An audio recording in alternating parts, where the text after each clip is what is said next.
What's Outrun, you ask?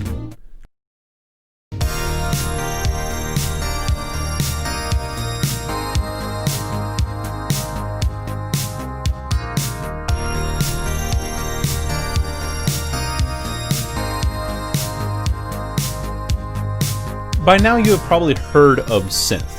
Perhaps you even enjoy the music that has such chill, vibrant, and hopeful feel with a dreamlike quality that remains unforgettable. Similar to Vaporwave, I jumped into this genre completely blind, so imagine my surprise when I found out that a major inspiration for it was John Carpenter, director of some of my favorite films of all time. Electronic drums, gated reverb, analog synthesizers. It's futuristic, yet retro. Why is this the case? How can a song feel both old and new? It's as if you've been warped into a bizarre new world, one with synth tracks, neon lights, and a grid pattern glowing floor, and you stepped into a modified Testarossa, colored a vibrant pink.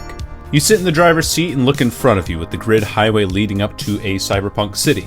You rev up the engine and begin to drive as all your worries, your cares, all that's got you down, flies out of the window and into the black sky. You drive, feeling the wind through the car's open window in this air-conditioned world. It's so bizarrely separated from reality, yet maintains those concepts that we're already familiar with, like cars and roads and cities. As you probably saw by the title of this video essay, I see Outrun as the future of the past. Well, what do I mean by that? Well, many feel the same nostalgia for the 80s when they see Outrun, but they aren't actually being taken back to the 80s. They're being taken to what they feel is the 80s. And that's because the many concepts and designs of Outrun are based on the 80s idea of the future. It's strangely sad, despite the cyberpunk visions of the future ended up shaping Outrun still held elements of the past. For example, older models of cars such as the Testarossa. But why cars? And why is synthwave called Outrun?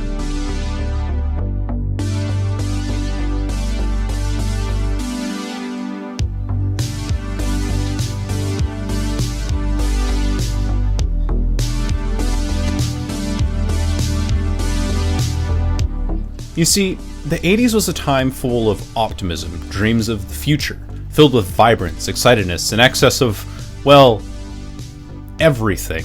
The late 80s saw the boom in futuristic and trendy malls that would later fall out and create a genre on its own. But before that, in the middle of the 80s, games were at a downhill. Arcade games were becoming less popular since a crash in 1983, and remained so until the introduction of fighting games in the 90s. But amongst all this chaos, there arose a singular innocent game that perfectly summed up the decade.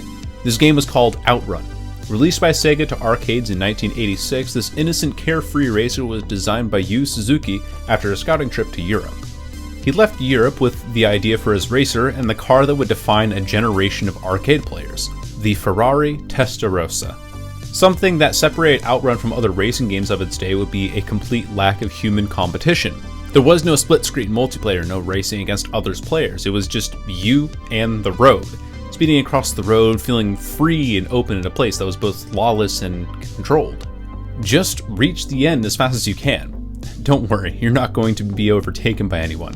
Just drive.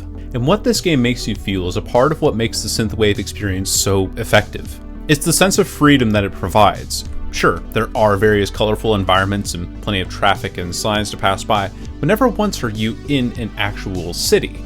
You never see a bustling, grounded hub of people besides the ones that are encountered on the road. It's simply like driving in an endless countryside. There aren't any police cars going after you like in a GTA game. It's you driving to a finish line. The game's impact on the genre is iconic, its name becoming synonymous with synthwave itself. And it's the sense of freedom that carries forward in synthwave everywhere. Unlike Vaporwave, which is more ambiguous towards the consumerism and capitalism that it conveys in music and art, synthwave knows what it's doing. Rather than being both a longing for and a criticism of its era, synthwave is fully appreciative and celebratory of the 80s culture that it showcases. To go on a bit of a tangent here, simply because I want to highlight and introduce you to the work of John Carpenter, he's directed some of my favorite films ever, like I said before, making films such as Halloween, which basically kickstarted the slasher genre, The Thing, one of the greatest films I've ever watched, and Christine, which has one of the most killer soundtracks that I have ever heard. I highly recommend listening to Carpenter's 1974 to 1998 horror anthology on Spotify, which I feel showcases some of his best works. I feel that Christine's soundtrack in particular highlights the influence Carpenter had on synthwave. It has everything. The cars, the roads, the sounds, and John Carpenter is still composing music to this day.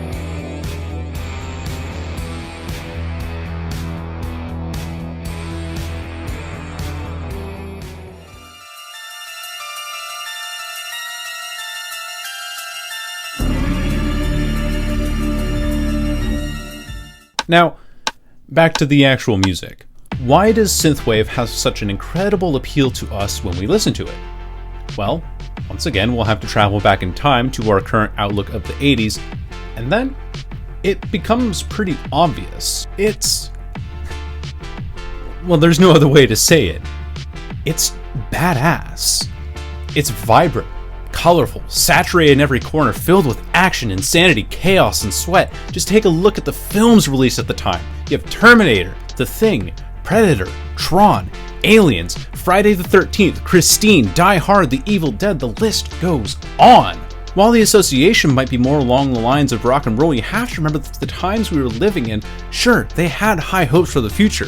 Depictions of it in films were pretty optimistic, but it always felt like this was a mask for the fear at the time as well. Hell, the threat of nuclear war was still prevalent. Despite being long after the Second World War, it felt to many that they were still in a war. A very, very cold one. And so, synthwave completely distances itself from that paranoia, in an alternate reality hiding from the threat of an electric funeral with its cyberpunk visions. It's not nostalgia for the actual 80s, it's nostalgia for the feelings of escapism felt during the 80s.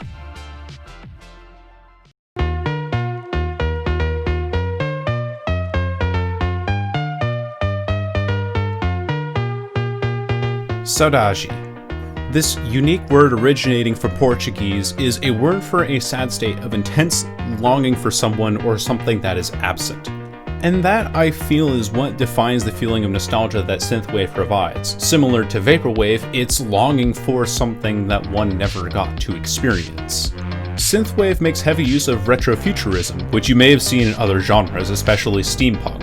It's basically a reimagining of what the future could have been, like based on depictions in the past, which is a core part of what makes steampunk, Victorian-era designs and materials, but expanded upon in unique ways. The same can be said for synthwave. Its colors, roads, and neon palm trees are futuristic, but the core elements like the cars and trees themselves remain grounded in the past.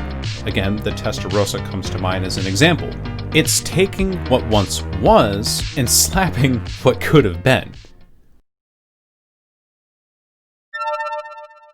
So why listen to Outrun?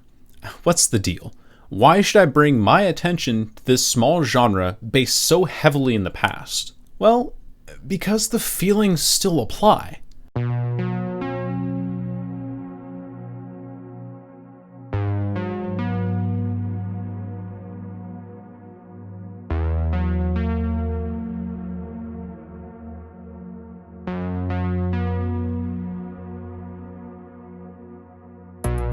The use of synthesizers and electronic drums still produced that hopeful sound that kept people happy and calm in a time of turmoil, and now, more than ever, it's that positivity of music that can help us.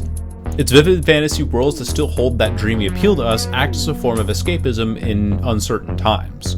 It holds together the dreams of the 80s alongside our own, becoming a truly wonderful vision of a future from the past.